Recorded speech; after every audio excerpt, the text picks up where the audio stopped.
5 जुलै 2026 मराठी नाटक पाहिलं. आमच्या पिढीची गोष्टच वेगळी. सुंदर आहे, मस्त. म्हणजे मेसेज गिव्हिंग आहे, एंटरटेनिंग आहे आणि कामं पण सगळ्यांनी छान केले. स्टेज परफॉर्मन्स, स्टेजचं सगळं सेटिंग वगैरे सुंदर सुंदर. आणि अगदी म्हणजे आवर्जून बघावं असं नाटक आहे. सुनील बर्वे आणि हर्षदा खानविलकर मेन रोलमध्ये आणि बाकीचे यंगस्टर्स जोड्या जोड्या आहेतच. तर थोडक्यात टिपिकल अगदी आमच्या पिढीत असं होतं, आमच्या पिढीत तसं होतं असं म्हणण्यापेक्षा त्यांना आलेले एक एक अनुभव आणि मग पुढे पुढे प्रत्येकाला येत गेलेले अनुभव आणि त्याच्यातनं त्यांनी ते जिस्ट काढले. आणि मध्ये मध्ये सुनील बर्वेंनी असे आपला पोवाडा टाईपचे गाणे पण 2-2 ओळी अशा म्हटलेल्या आहेत. त्यांनी अजून एक छान रंगत आलेली आहे. थोडक्यात सुनील बर्वे आणि हर्षदा नवरा बायको असतात आणि त्यांचा मुलगा गणपुले त्यांचं आडनाव असतं आणि त्यांचा मुलगा याला जाणार असतो लंडनला शिकायला. म्हणजे त्यांचं ते स्वप्न असतं. मग जाताना त्याच्याकडनं आणा भाका की तिथे तू सदाशिव पेठेतलं कुटुंबाने दाखवले पुण्याच्या. पुण्यावर भरपूर जोक्स आहेत आणि तर थोडक्यात तो जाणार असतो. तर त्याच्याकडनं अगदी डोक्यावर हात ठेवून वगैरे शपथ घेतात की तिथे तू कुठल्या मुलीच्या प्रेमात पडणार नाहीस वगैरे वगैरे आणि इथेच आपल्या बाजूच्या गल्लीतली सुलू तिच्याशी लग्न करशील वगैरे वगैरे सगळं प्रकार होतो. तो तिथे जातो बरेच दिवस. म्हणजे त्याच्याने ते पाळलं जातं पण शेवटी तो एका मुलीच्या प्रेमात पडतोच. आणि जसंच कळवतो तिथे यांची सगळी भंबेरी आणि चिडचिड आणि हे सगळे प्रकार सुरू होतात. शेवटी तो चिडून म्हणतो तू आधी इकडे ये इंडियामध्ये आणि मग माझ्याशी बोल, मला फोनवरून काही बोलायचं नाही.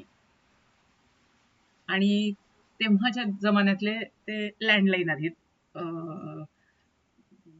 म्हणजे तो जमाना होता. मग हळूहळू डेव्हलपमेंट झाली. म्हणजे 1975 मध्ये त्यांचं लग्न झालेलं वगैरे असं दाखवलेलं आहे.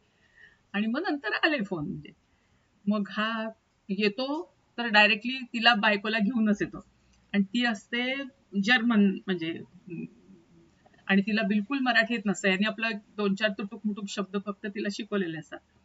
मग आल्यावर काय काय गमती होतात त्यांच्या घरात काय.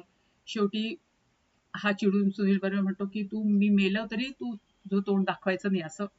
म्हणजे शेवटी त्यांना ऍक्सेप्ट नसते ती सून आणि ह्या चिडचिडमध्ये तो एकदम टोकाला जातो आणि मग तो पण रागाने निघून जातो बायकोला घेऊन.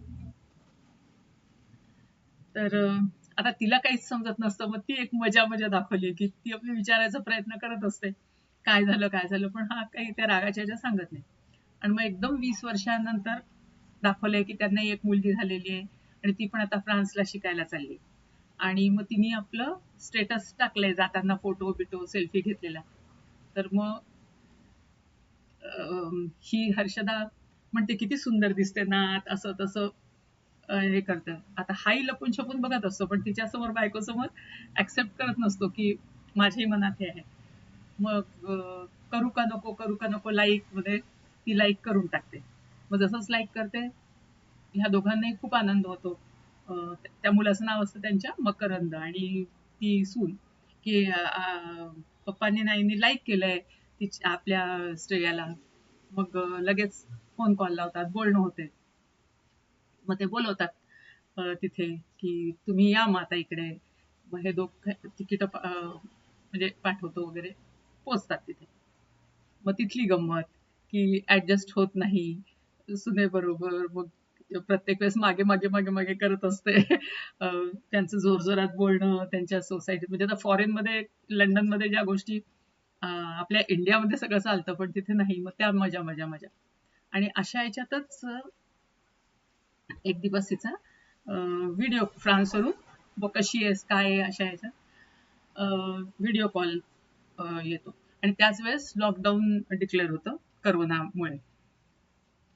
तर तिच्या त्या व्हिडिओ कॉलमध्ये ह्यांना दिसतो एक मुसलमान मुलगा तिच्या रूम मध्ये. झालं त्याच्यावरून मग चिडचिड हे ते कोण आहे तो उघडा म्हणजे उघडा आरबणी हे ते म्हणजे बरंच सुरू होतं. तर आता उलट हे सुनील बर्वे हे तिला समजावण्याचा प्रयत्न करत असतात की असं काही नसेल, आपण नीट शांतपणे बोलूया, काही नाही, पण हा मकरंद एकदम टोकला गेला असतो. आणि मग म्हणजे प्रत्येक ह्याच्यामध्ये हे दाखवलंय स्टेपमध्ये की जसा सुनील बर्वे त्याच्या बाबत वागत होतो असतो किंवा वागला असतो, तसाच हा आपल्या आता मुलीच्या बाबतीत वागत असतो. मग शेवटी तो पण म्हणतो तिला की तू ताबडतोब इकडे ये. नाही, तर त्याच्यामध्ये ह्या चिडचिडमध्ये सॉरी, हे करोना लागायच्या आधी आधी सुनेचं आणि सासूचं म्हणजे हर्षदा खालमीकरचं पटत नसतंय. तर ही म्हणते मला काय येतं इथे हे नाही राहायचं, तुम्हाला राहायचं असेल तर राहा, मला सोडून या पुण्याला. तर मग हा मकरंद आणि त्याची आई पुण्याला आलेले असतात आणि सासरा म्हणजे सुनील बर्वे आणि सून तिथे राहिलेले असतात. त्यांची एक अजून मजा मजा दोघांची. आणि तेवढ्यात मग लॉकडाऊन अनाऊन्स होतो आणि मग बऱ्याच दिवसात हिची काही खबर बात नाही आणि लॉकडाऊन मध्ये काळजी म्हणून मग ते फोन लावलेला असतो आणि ते सगळं पुढे येतं. त्याच्यामुळे आता ह्यांच्या चिडचिड कसं वागायचं काय, तर शेवटी ही आई तिला बोलवून घेते, तू या आधी इकडे, आम्हाला तुझ्याशी बोलायचं म्हणून. तिच्याबरोबर तो मुलगाही येतो. मग आता काय आहे काय नाही, तर मग ती म्हणते की तुम्ही पण कसं, बाबांनी म्हटलं होतं तुम्हाला करू नका लग्न, मग तुम्ही केलंच ना, तुम्ही तुम्ही तुमच्या मनाप्रमाणे वागला ना, मग मला माझ्या मनाप्रमाणे वागू द्या ना. घरात तुम्ही इतके दिवस मला जसं पाहिजे होतं तसं मी वागले, आता मला जरा फ्रीडम मिळाली आहे, तर मला जसं पाहिजे तसं मला वागू दे. आणि तो तसा मुलगा हरवून निरही असतो, भाषा येत असतात, कलाकार असतो. मग ती म्हणे की तुम्हाला वाटतं तसं काही नाहीये, आम्ही चांगल्या प्रकारेच राहतोय आणि करोनामध्ये त्यांनी माझी किती काळजी घेतली, किती हे केलं. मग मकरांचं तर टणटण चालूच असते. मग हाच मग सुनील बर्वे मकरांना समजवतो की तू गेला होतास आणि तू असं सगळं केलं, तेव्हा आम्हाला कसं वाटलं असेल हे? तर ह्याचा विचार केलास का? आता आता तू माझ्या जागी आहेस, त्याच्यामुळे तुला आता आपल्या पोरीबद्दल तसंच वाटणं साहजिक आहे.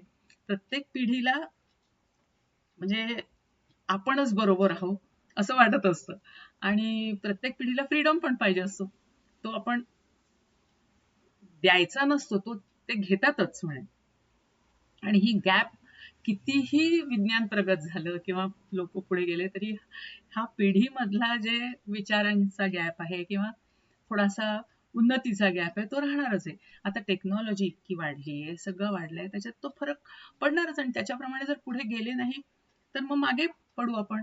जसं फॉर एक्झाम्पल त्यांनी सांगितलं नाटकात की जसं आधीचा आणि सुनील बर्वेची पण मजा, ती तिथे जाऊन लंडनहून त्याला एलिझाबेथला भेटायचं असतं, तिला हे म्हणून दाखवायचं, ते म्हणून दाखवायचं, मला असं करायचं, मला तसं करायचं, मला स्वप्नात ती दिसली होती वगैरे मजा मजा त्याची दाखवली. आणि मग तो हे पण म्हणतो की जसं आमची पिढी किंवा खूप आमच्यापेक्षा जुनी पिढी, त्यांना असं खूप वाटत असतं ना की आम्हाला पण पंख असते तर आम्ही पक्ष्यांसारखं उडालो असतो. मग हा त्यांच्या मनात विचार आला, तर पुढच्या पिढीने विमानाचा शोध लावला आणि म्हणून आपण उडू शकलो ना विमानात बसून. मग त्या पिढीला वाटलं चंद्रावर जावं, आपण जाऊ शकतो का चंद्रावर. म्हणजे मनात इच्छा जर आल्या किंवा काही कल्पना शक्ती आपण हे केली, तर ती पुढच्या पिढीने जर ती अस्तित्वात आणली तर त्याच्यात वाईट काय. आता लोक चंद्रावर पोचलेत, मग तसंच म्हणे तुझ्या मनात काही आलं तू केलं, तुझ्या पुढच्या पिढीत म्हणजे तुझ्या मुलीच्या मनात आलं तिने ते केलं.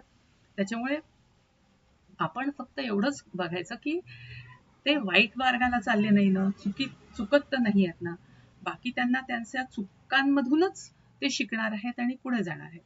त्याच्यामुळे आपण फार त्यांच्यावर आपले विचार, आपण संस्कार द्यायचेच, आपले संस्कार आहेतच, पण जर त्यांना काही वेगळं करायचं असेल तर करू दे त्यांना, त्याच्यातून त्यांना त्यांच्या चुका किंवा त्यांचं काय कमी जास्त आहे ते कळेल आणि त्याच्यातनंच ते शिकतील.